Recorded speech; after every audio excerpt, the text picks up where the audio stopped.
Avec le réchauffement climatique partout en France, toutes nos infrastructures deviennent vulnérables. Le temps est donc venu d'adopter une stratégie efficace pour leur résilience. Pour y parvenir, un colloque va rassembler le 8 octobre chez Léonard à Paris des décideurs des collectivités territoriales, des entreprises publiques, privées et des chercheurs.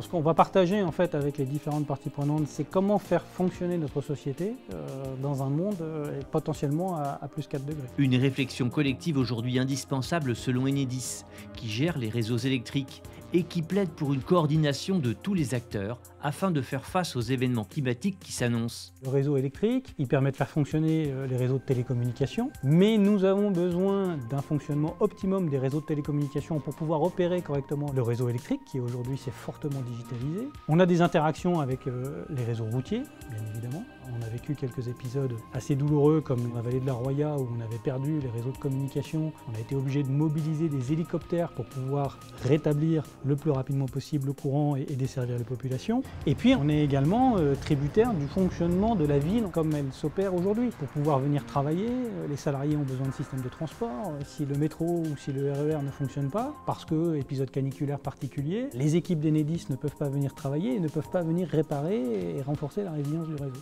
On sera sans doute un peu plus fort si on arrive à travailler davantage en coordination avec d'autres gestionnaires d'infrastructures qui vont apporter une richesse complémentaire au regard qu'on va porter sur l'impact de la résilience de nos réseaux et a fortiori de l'interrésilience avec les autres réseaux qui concernent également l'exploitation du réseau électrique.